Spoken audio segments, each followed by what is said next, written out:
رحم الله من قرأ سورة الفاتحة.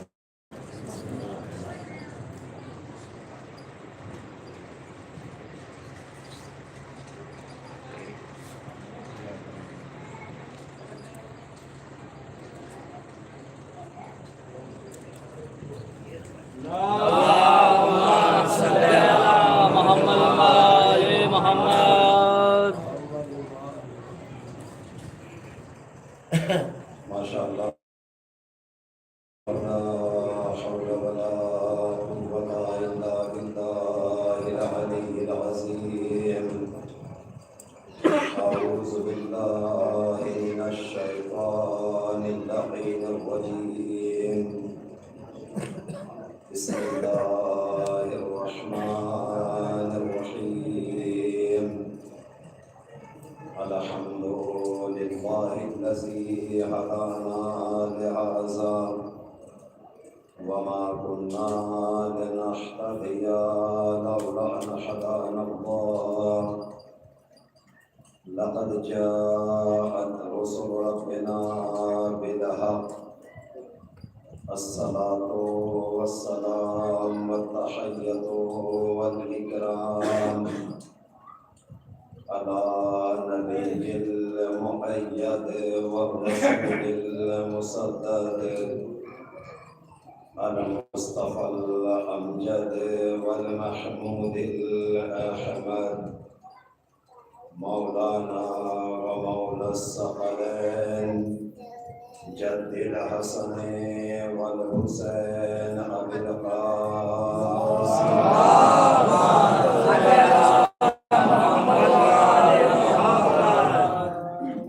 وعلى أهل الطيبين الطاهرين المعصومين المظلومين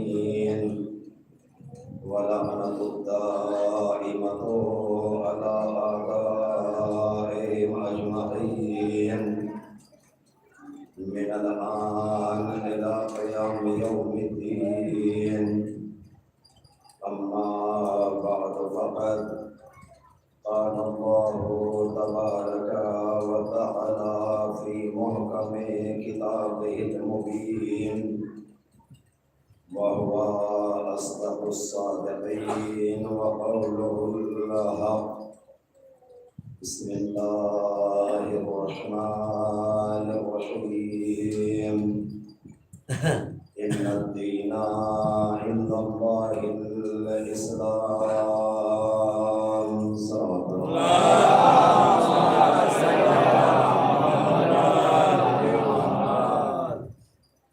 سورہ مبارکہ آل عمران کی 19ویں آیت جس کے ذیل میں ہماری یہ گفتگو جاری و ساری ہے، اور آج اس سلسلے کی سیکنڈ لاسٹ کڑی کہہ لیجیے، کل انشاءاللہ آپ کے سامنے بات کو مکمل کر دیا جائے گا۔ اسلام کے حوالے سے خالق کائنات نے قرآن مجید کے اندر متعدد مقامات پر گفتگو کی ہے،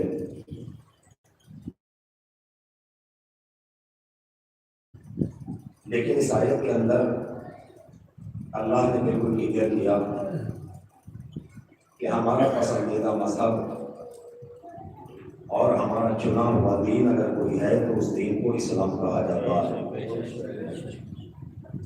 اس میں انسانوں کے لیے کامیابی اور بھلائی ہے۔ اس راستے پر انسان اگر چلے تو وہ آخرت میں خسارہ اٹھانے والوں میں سے نہیں ہوگا۔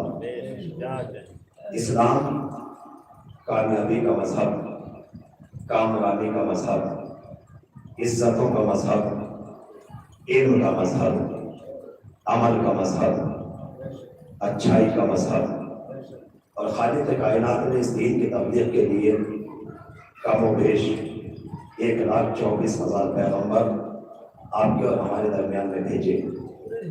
ان میں سے 313 کو رسول بنایا، پھر ان 313 میں 5 کو اولو العزم پیغمبر بنایا، جن میں سے 3 اولو العزم پیغمبر کا تذکرہ آپ کے سامنے کیا جا چکا ہے۔ چوتھے اولو العزم پیغمبر کا نام ہے جناب عیسیٰ۔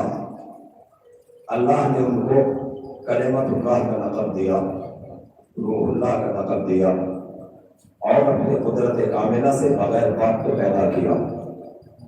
صرف بھیجا اس لیے کہ یہ پیغمبر آخری پیغمبر کے آنے کی بشارت دے سکے کہ جس کے صدقے میں ہم نے کائنات کو بنایا ہے، جب اس کے منتظمین ایسے ہیں تو آنے والا مہمان کیسا ہوگا۔ اس کے بعد اللہ نے جناب عیسیٰ کو آسمان پر اٹھا لیا، اس لیے بات مکمل نہیں ہوگی اگر آج عیسیٰ کا گفتگو کر دی جائے۔ بہرحال اللہ نے جناب عیسیٰ کو آسمان پر زندہ اٹھا دیا اور اب اس پیغمبر کو بھیجا کہ جس کے صدقے میں خداوند عالم نے ساری کائنات بنائی تھی، اور حدیث قدسی میں اعلان کیا تھا لولاک لما خلقت الافلاک، میرے حبیب اگر تجھے پیدا نہ کرتا تو میں کائنات میں کچھ بھی نہ بناتا۔ یہ ساری کائنات سجائی گئی تیرے لیے، ساری کائنات بنائی گئی تیرے لیے۔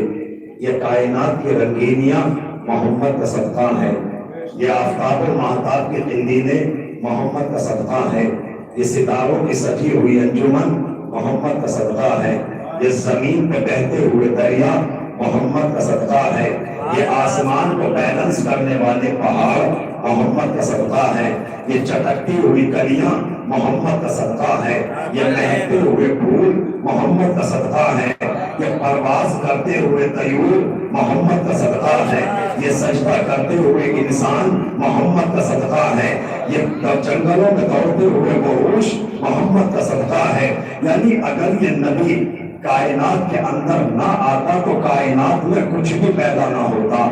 اللہ نے کلیئر کیا لولاک لما خلقت الافلاک، میرے نبی اگر تجھے پیدا نہ کرتا تو میں کائنات میں کچھ بھی نہ بناتا۔ حدیث اور آگے بڑھی لولا العلی لما خلقتک، میرے حبیب اگر علی کو پیدا نہ کرتا تو میں تجھے بھی پیدا نہ کرتا۔ اور سنیے گا لولا العلی لما خلقتک، اگر علی کو پیدا نہ کرتا تو تجھے بھی پیدا نہ کرتا۔ حدیث اور آگے بڑھی لولا الفاطمہ لما خلقتکما، اگر میں فاطمہ کو پیدا نہ کرتا تو نہ محمد تجھے پیدا کرتا نہ علی کو پیدا کرتا۔ تو اب اگر ایک جملے میں یہ کہہ دیا جائے کہ ساری کائنات جن کی وجہ سے پیدا ہو انہیں تو محمد اور علی کہا جاتا ہے، مگر یہ دونوں جس کی وجہ سے پیدا ہو اسے فاطمہ زہرا محمد والے محمد۔ اللہ نے کائنات اس نبی کے صدقے میں بنائی، ساری کائنات محمد کے صدقے میں سجائی۔ اب دیکھیں ایک چیز ہے جو سامنے کی میں آپ کے سامنے عرض کروں کہ اللہ نے کائنات اس کے لیے بنائی، السلام علیکم محمد،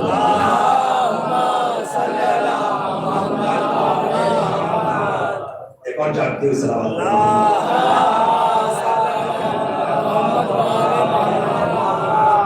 یہ کائنات کس کے لیے بنی؟ محمد کے لیے۔ یعنی اگر جملہ میں بدل کے عرض کروں تو شاید غلط نہیں ہوگا کہ یہ کائنات کچھ اور نہیں ہے، استقبال محمد کا نام ہے کائنات۔ اور اگر کیا ہے کائنات؟ استقبال محمد کا نام ہے کائنات۔ اچھا کائنات کا اصول کیا ہے؟ کائنات کا اصول یہ ہے کہ جس کے صدقے میں جو شے بنائی جاتی ہے، جس کی وجہ سے جو شے بنائی جاتی ہے، جب وہ کام تمام ہو جاتا ہے تو اس انتظام کو بڑھا دیا جاتا ہے، اس شے کو ختم کر دیا جاتا ہے۔ مثلا میں آپ کو مثال دوں، میں آج یہاں سے مظفر نگر گیا، میں نے راستے میں دیکھا ایک بستی سے گزرا، یاد رکھیے گا کائنات استقبال محمد کا نام ہے، اور جو شے جس کے لیے بنائی جاتی ہے جب وہ کام تمام ہو جاتا ہے تو انتظام کو ختم کر دیا جاتا ہے۔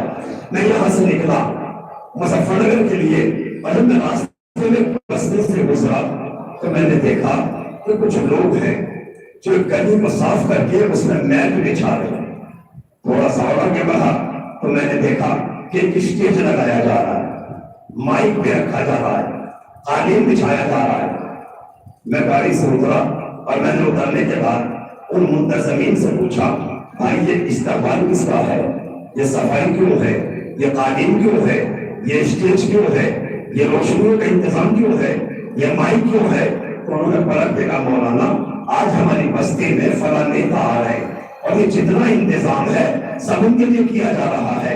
میں نے سنا، میں سن کے آگے بڑھ گیا، لیکن جب مجلس پڑھ کے اب جو میں پڑھتا تو میں نے دیکھا جو قالین بچھا رہے تھے وہ قالین اکٹھا کر رہے، جو لائٹیں لگا رہے تھے وہ لائٹوں کو اتار رہے، جنہوں نے ممبر سجایا تھا وہ چوکی اور ممبر کو ہٹا رہے، مائک لگانے والا مائک کو ہٹا رہا ہے۔ میں نے پھر اترا اور اترنے کے بعد ان سے پوچھا، جب صبح گیا تھا تو کوئی قالین بچھا رہا تھا، کوئی اسٹیج لگا رہا تھا، کوئی لائٹیں لگا رہا تھا، کوئی مائک لگا رہا تھا، اب پلٹ کے آیا تو چند گھنٹوں کے بعد کوئی قالین سمیٹ رہا ہے، کوئی ممبر ہٹا رہا ہے، کوئی روشنی ہٹا رہا ہے، کوئی مائک ہٹا رہا ہے۔ اس کا مطلب کیا ہے؟ انہوں نے پلٹ کے کہا مولانا جن کے لیے انتظام کیا تھا وہ نیتا آئے اور آ کے چلے گئے، یا تو جب وہ چلے گئے تو نہ قالین کا کام ہے، نہ مائک کا کام ہے، نہ روشنی کا کام ہے، نہ اسٹیج کا کام ہے۔ تو دنیا نے اتنا تو کلیئر کیا کہ جس کے لیے انتظام کیا جاتا ہے جب وہ آ کے چلا جاتا ہے تو انتظام کو بڑھا دیا جاتا ہے۔ تو مسلمانوں مجھے اتنا بتاؤ، کائنات بنی محمد کے لیے، محمد آ کے چلے گئے تو زمین کا فرش باقی کیوں ہے؟ آسمان کا شامیانہ کائنات بنی محمد کے لیے، محمد آ کے چلے گئے تو زمین کا فرش باقی کیوں ہے؟ آسمان کا شامیانہ قائم کیوں ہے؟ چاند سورج کی تندیلیں روشن کیوں ہے؟ یہ دریاؤں میں روانی کیوں ہے؟ یہ ہواؤں میں طغیانی کیوں ہے؟ یہ دن میں گرمجوشی کیوں ہے؟ یہ رات میں خاموشی کیوں ہے؟ یہ گلیوں کا چٹکنا کیوں ہے؟ یہ غاروں کا کھٹکنا کیوں ہے؟ یہ پھولوں کا مہکنا کیوں ہے؟ یہ پہاڑوں کا وجود کیوں ہے؟ جب میں نے ہاتھوں کو چھوڑ کر کائنات سے سوال کیا، تو بتا جس کے لیے بنی تھی وہ تو آگے چلا گیا، تیرا قیام کیوں ہے؟ تو کائنات نے پلٹ کر کہا سن، تو پہلے محمد کی بات کر رہا ہے، میں آخری محمد کا انتظار کر رہی ہوں۔ اس حوالے سے محمد والا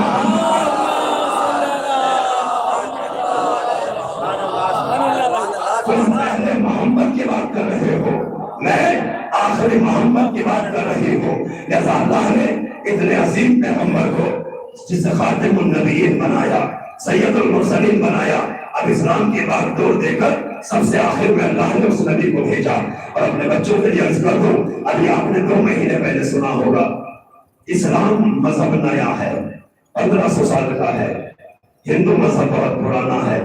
یہ سوال ایسے لوگوں سے ٹیبل پہ بٹھا کے کیا جاتا ہے کہ جو کبھی صبح کی 2 کی 4 پڑھ لیتے، کبھی جمعے کی 2 پڑھ لیتے، اور کبھی کسی عالم کو دکھایا نہیں جاتا، ورنہ وہ پتا تھا کہ اسلام کب سے ہے۔ میں چند جملوں میں آپ کو بتاؤں، اسلام کی تاریخ بڑی پرانی ہے۔ سنو، کائنات کے ذرے نہ تھے، اسلام تھا۔ کائنات میں زمین نہ تھی، اسلام تھا۔ آسمان نہ تھا، اسلام تھا۔ جنت نہ تھی، اسلام تھا۔ کوثر نہ تھا، اسلام تھا۔ بورے نہ تھی، اسلام تھا۔ سلسبیل نہ تھے، اسلام تھا۔ برزخ نہ تھا، اسلام تھا۔ پلے صراط نہ تھا، اسلام تھا۔ لوح و قلم نہ تھا، اسلام تھا۔ آدم نہ تھے، اسلام تھا۔ نور نہ تھے، اسلام تھا۔ یہ بہت پرانا مذہب ہے، مگر ہمارے سامنے اسلام عرب کی سرزمین سے آیا کہ جب سرزمین حجاز پہ ایک آفتاب طلوع ہوا کہ جس کے نور سے کائنات منور ہوئی، جس نے اپنی شعاعوں سے گنگا جمنا کو سیراب کیا، ریگستانوں کو سرسبز کیا، بنجر زمینوں کو آباد کیا۔ یہ ہدایت کا آفتاب جدھر سے گزرتا چلا گیا، ہدایت کے انبار لگاتا چلا گیا۔ ہمارے سامنے عرب سے آیا، اور اب جو یہ نبی کا نور سرزمین حجاز پہ چمکا، نبی کائنات میں آئے، آواز پروردگار آئی۔ میں نے حبیب دیکھو تمہیں 2 کام کرنے ہیں، اب بہت توجہ میرے ساتھ ہو جائیے گا۔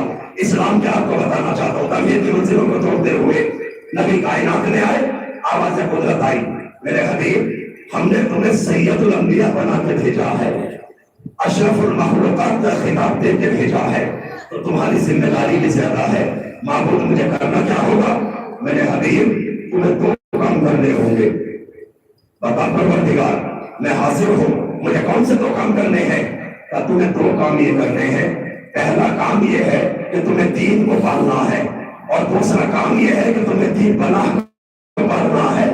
اور اگر پہلا کام تمہیں دین کو پالنا ہے اور دوسرا کام تمہیں دین پناہ کو پالنا ہے. نبی نے کہا میں دونوں کے لیے تیار ہوں. اور اب نبی نے حکم کی تعمیل کی, دونوں کو پالنا شروع کیا اس انداز سے کہ دین محمد کے سینے میں پل رہا تھا, دین پناہ محمد کے سینے میں پل رہا تھا. نبی کی زبان سے جو دودھ نکلتا تھا وہ دین پناہ کی خوراک بنتا تھا, اور نبی کی زبان سے جو الفاظ نکلتے تھے وہ دین کی خوراک بنتے تھے. دین اور دین پناہ دونوں کو ایک ہی باپ نے پالا, ایک ہی گھر میں پلے, ایک ہی خاندان میں تربیت پائی, ایک ہی گھر میں پروان چلے. اور جب یہ دونوں پل کے جوان ہوئے تو دین کا نام اسلام ہو گیا, دین پناہ کا نام حسین ہو گیا. محمد وعد محمد.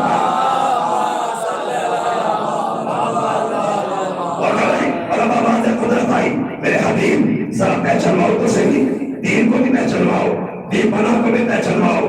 اللہ کے نبی نے کہا ٹھیک ہے ہم تعارف کراتے ہیں. اب نبی نے تعارف ایسے کرایا, منبر پہ بیٹھے ہیں, خطبہ دے رہے ہیں, حمد الہی ہے, مسجد کا دروازہ کھلا, دین پناہ مسجد میں داخل ہوا, ابا کے دامن میں پیر اٹھا, زمین کی طرح مراجعت فرما ہوا. نبی نے خطبے کو توڑا, منبر سے اترے, بچے کو اٹھایا. کیا کوئی صحابی نہیں اٹھا سکتا تھا؟ میں یہاں مجلس پڑھ رہا ہوں کہ میرا بچہ آ جائے, کیا ہم میں سے کوئی اٹھ کے نہیں جائے گا؟ مجھے ممبر سے اترنا پڑے گا. مگر نبی ممبر سے نہیں اترے, نبی ممبر سے نہیں اترے. دین پناہ کو پہچانوانا ہے, خطبہ دے رہے, دین پناہ کا پیر ابا کے دامن میں الجھا, جیسے زمین کی طرف بچہ گرنا چاہتا ہے. نبی نے خطبے کو توڑ دیا, ممبر سے اترے, بچے کو اٹھایا, گود میں لیا, واپس ممبر پہ آئے. اب ہم تو خدا نہیں کرتے بلکہ نبی نے بردست کہا ایھا الناس ھذا حسین فارفوہ, لوگوں پہچانو یہ حسین ہے. ان الحسین مصباح الہدی و سفینۃ النجات, یہ حسین چراغ ہدایت ہے, کشتی نجات ہے. حسین منی وانا من الحسین, میں حسین سے ہوں, حسین مجھ سے ہے. الحسن والحسین سیدا شباب اہل الجنہ, حسن و حسین جنت کے جوانوں کے سردار ہے. دوستو واقعہ تو گزر گیا مگر اپنے دامن میں سوال چھوڑ گیا.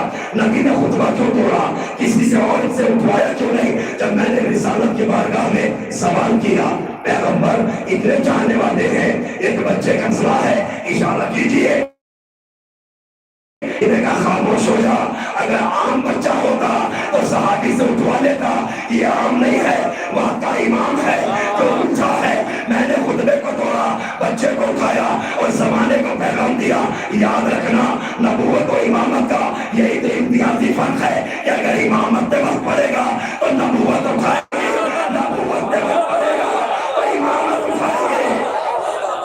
ایک صلوات دے محمد والا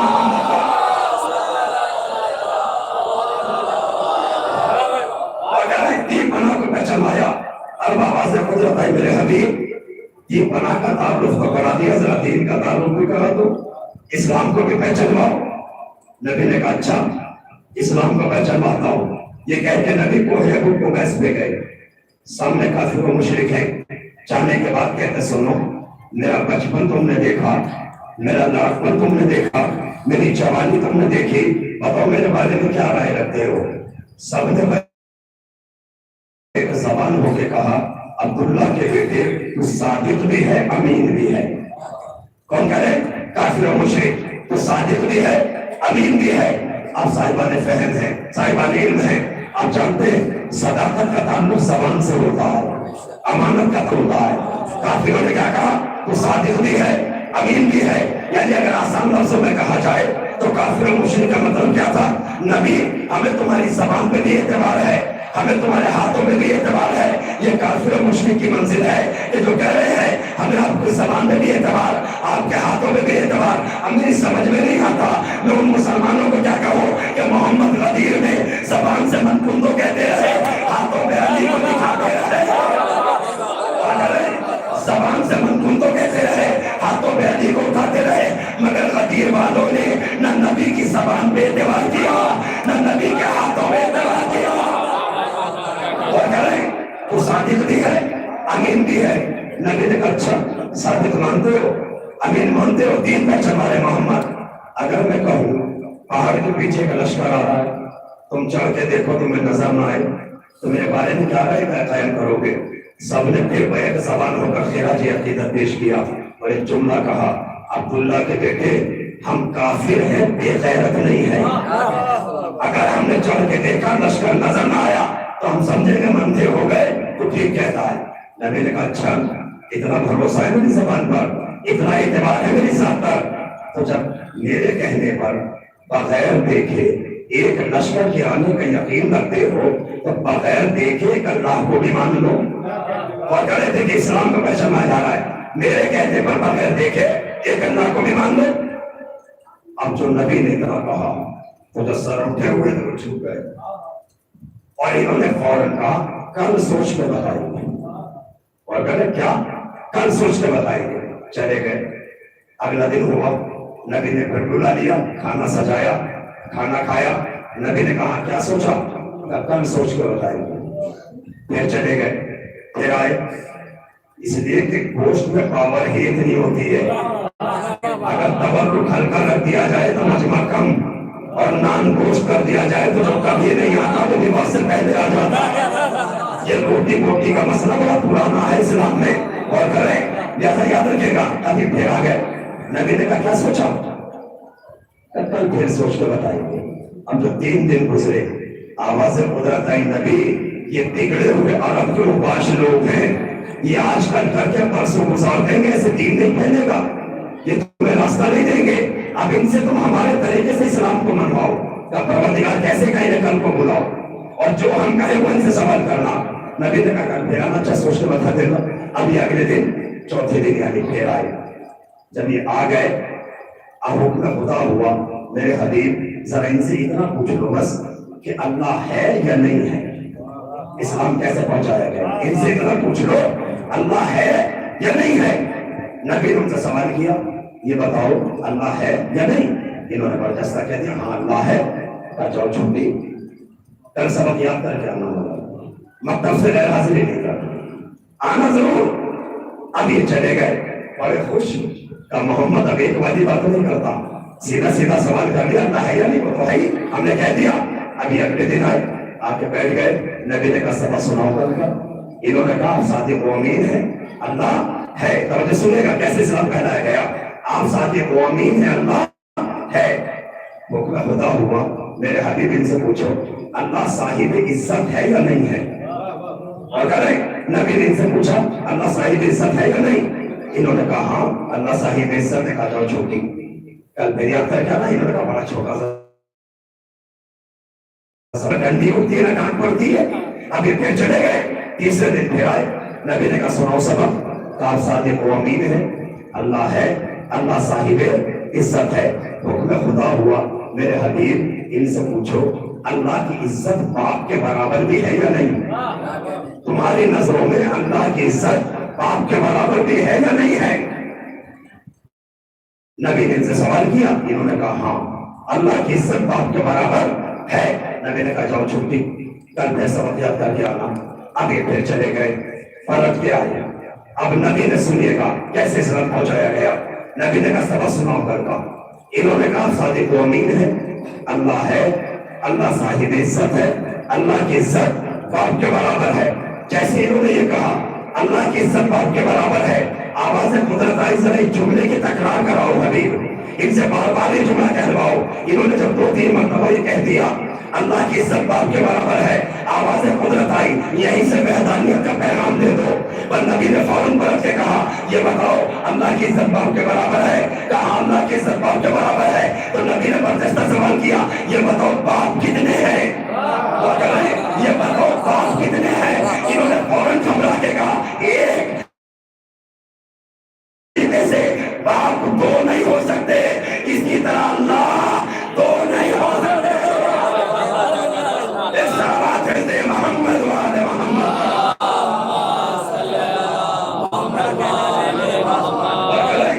اب جب یہ وہاں سے لوٹے تو بڑے شرمندہ تھے، یہ کیا ہو گیا، سوچا بھی نہیں تھا، کہاں پھنس گئے آ کے۔ یہ اب چلے، آواز قدرت آئی، نبی اب ہم لوگوں سے بات نہ کرو، اب ہم سے بات کرنے سے کوئی فائدہ نہیں۔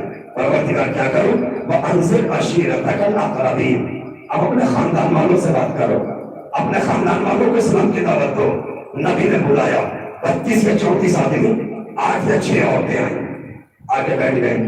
نبی کھڑے ہوئے، اور کھڑے ہونے کے بعد کا دیکھو اللہ نے مجھے وہ دین عطا کیا ہے، اگر تم نے اس کو قبول کر لیا تو کائنات کی حکومتیں تمہارے قدموں میں آ جائیں گی، ساری کائنات پہ تمہارا سکہ بیٹھ جائے گا۔ اور سنو، جو دین کی راہ میں میری مدد کرے گا وہ میرا بھائی ہوگا، میرا جانشین ہوگا، میرا ناصر ہوگا، میرا وزیر ہوگا، اس کی اطاعت تم سب پہ واجب ہوگی۔ سناٹا چھا گیا، کوئی نہیں بولا، ایک اٹھا جسے تاریخ نے ابو لہب کے نام سے یاد کیا، پلٹ کے کہتا ہے ان کی باتیں مت سننا، یہ تمہیں تمہارے دین سے ہٹا دیں گے، تم نے دیکھا نہیں انہوں نے تھوڑے کھانے کو بہت کر دیا، دیکھو جب یہ بولے تو کان کو بند کر لینا ورنہ نکاح ٹوٹ جائے گا۔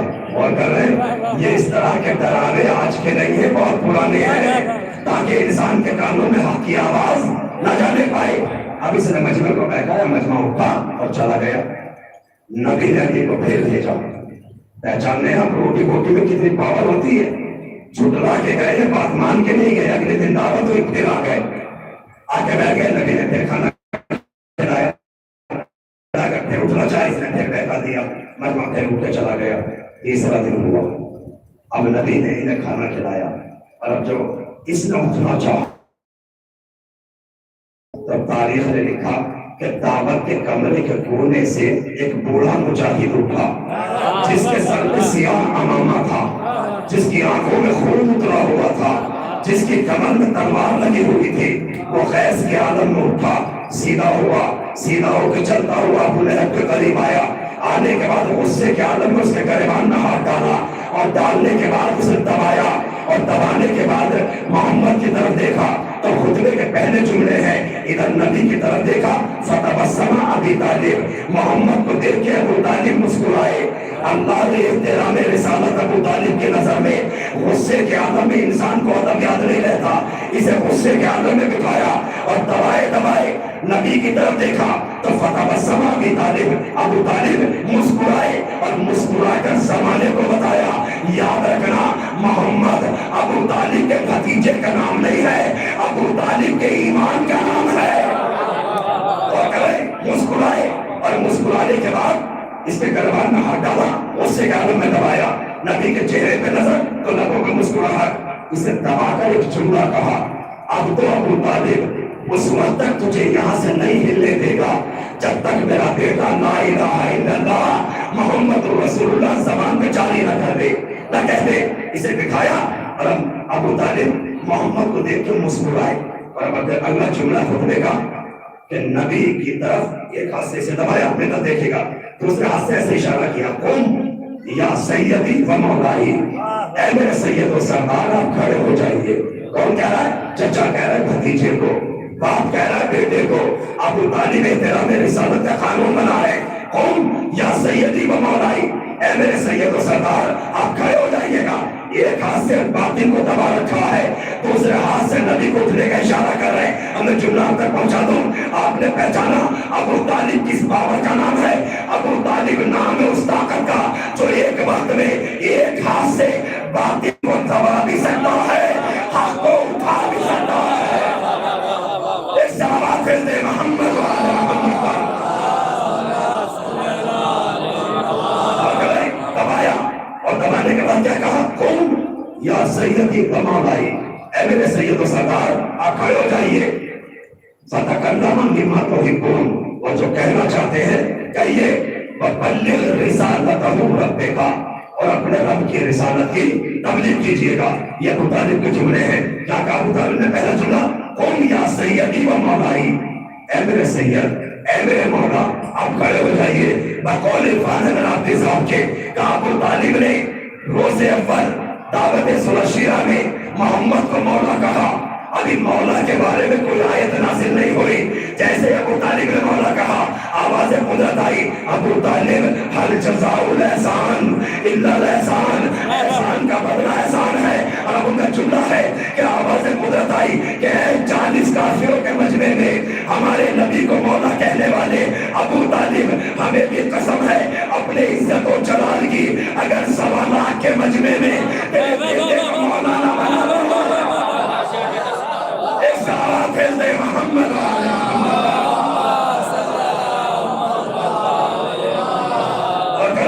ابو طالب نے خطبہ دیا، نبی کھڑے